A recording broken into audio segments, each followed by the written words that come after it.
প্রিয় দর্শক, বিজ্ঞাপন বিরতির পর আবারও স্বাগত জানাচ্ছি জনতার মঞ্চ অনুষ্ঠানে। আমাদের সঙ্গে থাকবার জন্য ধন্যবাদ। আমরা বিজ্ঞাপন বিরতির পর এই পর্যায়ে সাধারণত আমরা অনেক বিষয় নিয়ে কথা বললেও একটি বিষয় যেটির সঙ্গে মানুষের আবেগ এবং মানুষের এক ধরনের প্রত্যাশা জড়িয়ে আছে, সেই বিষয়টিকে কোনোভাবেই আলোচনার বাইরে রাখতে চাই না, এবং সেটি হচ্ছে যুদ্ধাপরাধীদের বিচার, যেটিকে এখন সরকারের পক্ষ থেকে বলা হচ্ছে মানবতার বিরুদ্ধে যারা অপরাধ সংগঠিত করেছিল তাদের বিচার হবে। যেহেতু আজকের এই প্যানেলে দুজনই আইনজীবী, আমার মনে হয় যে আজকের এই অনুষ্ঠানটি অনেক বেশি যথার্থ এই বিষয়টি নিয়ে কথা বলবার জন্য। আমি প্রথমেই জনাব শফিউল আলম মাহমুদ আপনার কাছে জানতে চাইব যে এমন একটি বিষয় নিয়ে কথা বলছি যেটির জন্য আসলে কয়েকটি অনুষ্ঠান দরকার, কিন্তু আমাদের হাতে আসলে সময় আছে যেহেতু খুব কম। আমি অনুরোধ করব যে প্রত্যেকটা বিষয়কে যদি আপনি একটু ব্রিফলি বলেন, তাহলে আমরা অনেকগুলো এরিয়াকে আমরা অ্যাকোমোডেট করতে পারবো যুদ্ধাপরাধীদের বিচার সংক্রান্ত।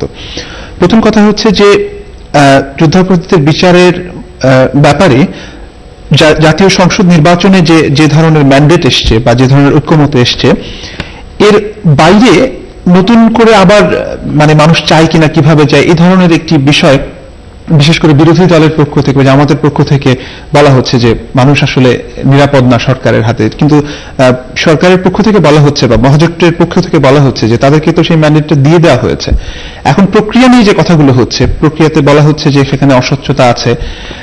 প্রক্রিয়া তো মাত্র শুরু হলো, এবং অস্বচ্ছতা খুঁজে বের করার মতো এমন কি কোনো উপাদান এই মুহূর্তে আপনি বলতে পারবেন যেটি দিয়ে মানুষ শঙ্কিত হতে পারে যে ন্যায় বিচার প্রতিষ্ঠিত হবে না যুদ্ধাপরাধীদের বিচার, এই পার্টিকুলার ইস্যুটিতে? ধন্যবাদ বুলবুল আপনাকে। আসলে যুদ্ধাপরাধীদের বিচার হোক, বিচার হবে না এটা বিএনপি কখনো বলেনি। বিএনপিও চায় যে যুদ্ধাপরাধীদের বিচার হোক, কিন্তু আসলে প্রকৃত অর্থে আপনারা কার বিচার করবেন?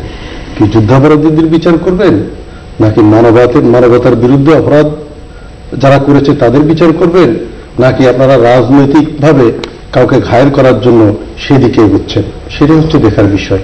সেই প্রক্রিয়াটা নিয়েই আমার মনে হয় জনগণের সংশয় এবং বিএনপির তথা বিরোধী দলের সংশয়। কথা হচ্ছে আজকে যাদেরকে আপনারা এত বড় একটা গুরুত্বপূর্ণ বিষয়ে আপনারা বিচারক প্যানেলে আইনজীবী হিসেবে নিয়োগ দিয়েছেন, পিপি নিয়োগ করেছেন, তাদের যোগ্যতা নিয়েও আজকে অনেকের প্রশ্ন আছে। একজন আইনজীবী হিসাবে আমি ব্যক্তিগতভাবে আমি নিজেও তাদেরকে প্রশ্ন করি এই নিয়োগ প্রক্রিয়াকে। যেখানে আপনি আওয়ামী লীগের কথাই ধরেন, ব্যারিস্টার আমিরুল ইসলামদের মতো, ডক্টর জহিরদের মতো, আপনার ডক্টর কামাল হোসেনদের মতো বড় বড় বাঘা বাঘা আইনজীবী যেখানে রয়েছেন, খান সাইফুলের মতো যখন একজন ক্রিমিনাল আইনে বিশেষজ্ঞ আইনজীবী রয়েছেন, এদেরকে বাদ দিয়ে যখন নুরুল ইসলাম সুজন দলীয় আইনজীবী এমপি, তারপরে যাকে পিপি নিয়োগ করা হচ্ছে শাহরিয়ার কবির সাহেব, যিনি এই যুদ্ধাপরাধীদের বিরুদ্ধে তাদের বিচারের দাবিতে দীর্ঘদিন থেকে আন্দোলন করছেন, সে শাহরিয়ার কবির সাহেব বলছেন যে তার যুদ্ধকালীন সময়ে তার ভূমিকা নিয়ে যেখানে উনি প্রশ্ন করেছেন, সেরকম একজন লোককে পিপি নিয়োগ করা হয়েছে। তো এইরকম লোকদেরকে দিয়ে এরকম একটা গুরুত্বপূর্ণ বিষয়ে একটা সঠিক এবং সুষ্ঠু বিচার ব্যবস্থা এবং প্রক্রিয়া আপনারা সম্পন্ন করতে পারবেন, এই ব্যাপারে সন্দেহ থাকার যথেষ্ট অবকাশ রয়েছে। তাহলে কি একটা প্রশ্ন এসে যায় না এখানে, যে যদি আওয়ামী লীগের হাতে যুদ্ধাপরাধীদের বিচার ঠিক নিশ্চিত নয় বা নিরপেক্ষ নয় বা নিরাপদ নয়, এভাবে যদি বিএনপি চিন্তা করে, তাহলে বিএনপি কেন এই উদ্যোগটি গ্রহণ করলো না যুদ্ধাপরাধীদের বিচারের? তারা তো দীর্ঘদিন ক্ষমতায় ছিল। এর আগে তো আওয়ামী লীগও তো 1990 না, আমি বিএনপির কথা বলছি। আওয়ামী লীগের বিষয়ে আমি ওনাকে জিজ্ঞেস করবো, আপনি বিএনপির কথা। যুদ্ধাপরাধীদের বিষয় নিয়ে অনেক বিতর্ক, আপনি যেটা বলেছেন অনেক সময় দরকার। 71 সালের পরে যখন বঙ্গবন্ধুর নেতৃত্বে যখন আওয়ামী লীগ সরকার ক্ষমতায় আসে, তখন অনেকেই বলছেন যে যুদ্ধাপরাধীদের বিষয়টা তখন সেখানে নিষ্পত্তি করা হয়েছিল। আজকে যদি যুদ্ধাপরাধীদের বিচার করতে হয়, তাহলে পাকিস্তানের যে সমস্ত সেনা অফিসাররা এখানে বন্দী ছিল তাদেরকে আপনারা ছেড়ে দিচ্ছেন কোন আইনে? তাদেরকে আজকে আইনে তাদের বিচার করেন না। তাহলে এটা তো একটা চরম স্ববিরোধিতা হলো, যে একদিকে বলা হচ্ছে যে বঙ্গবন্ধুর বিএনপির ভাষায় সাধারণ ক্ষমার মধ্য দিয়ে বা তার কিছু উদ্যোগের মধ্য দিয়ে যুদ্ধাপরাধীদের বিচারের বিষয়টি নিশ্চিত হয়ে গেছে, আবার সেই বিএনপি বলছে যে তারাও যুদ্ধাপরাধীদের বিচার চায়। তাহলে কি দাঁড়ালো ব্যাপার? না, আমাদের বক্তব্য হলো যুদ্ধাপরাধীদের বিচার আপনারা করেন। বিচার করতে হলে যে ওই যে তখন যে ওই আর্মি পাকিস্তানি সেনা অফিসারদেরকে যে আপনারা ছেড়ে দিয়েছেন, তাদের বিচার কিভাবে হবে? আপনি কি শুধু আজকে আপনি দেখা যাচ্ছে যে আপনারা যুদ্ধাপরাধী, গতকালকে আমরা গত পরশুদিন দেখছি আমরা মাননীয় প্রধানমন্ত্রীর সাথে ফরিদপুর জেলার আওয়ামী লীগের নেতাকর্মীরা তারা বৈঠক করেছে, প্রায় 3 ঘন্টা সেখানে বৈঠক হয়েছে। সেখানে ওনাকে বলা হয়েছিল, একজন মুক্তিযুদ্ধ সাব সেক্টর কমান্ডারও ছিল এবং একজন উপজেলা চেয়ারম্যান ছিল, সেখানে জেলার সভাপতি ছিল।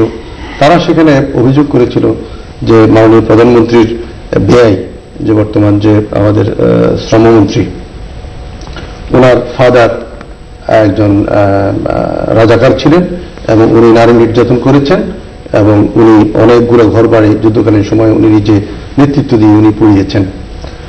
তো সেই অনুষ্ঠানে দেখা গেছে যে মাননীয় প্রধানমন্ত্রী বলেছেন এবং উনি ক্ষোভের সঙ্গেই বলেছেন যে আপনারা পুতুলের দাদা শ্বশুরকে নিয়ে এত বাড়াবাড়ি করছেন কেন?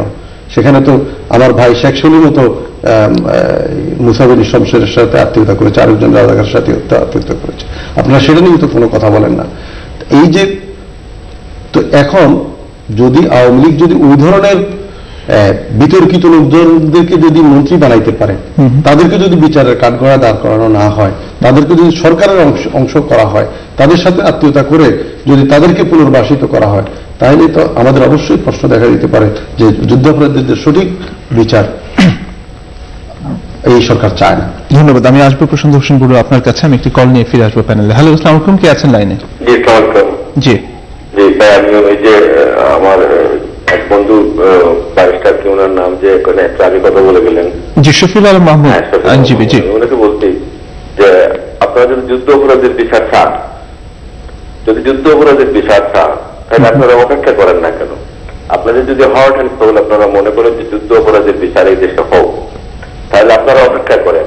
খেয়ে যুদ্ধ অপরাধী আর খেয়ে যুদ্ধ অপরাধী না, খেয়ে সরকারে আছে বা খেয়ে সরকারের বাইরে আছে, এমন কোন কথা আওয়ামী লীগ আজ পর্যন্ত বলেও নাই, বলবেও না।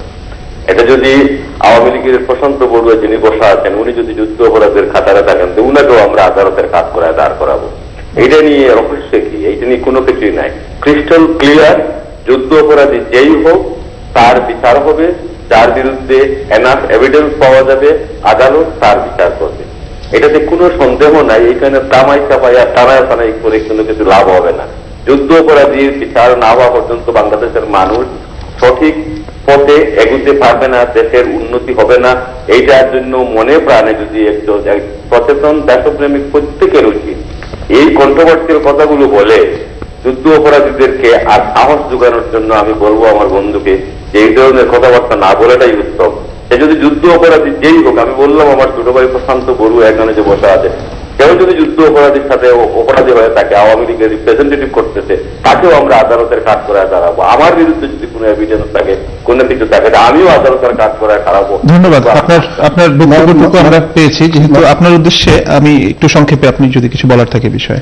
মাননীয় দর্শক, আপনি যে কথাটা বলেছেন যুদ্ধাপরাধীদের বিচার হোক, এটা আমিও চাই ব্যক্তিগতভাবে। এটা একটা আপনার সাথে আমি একমত।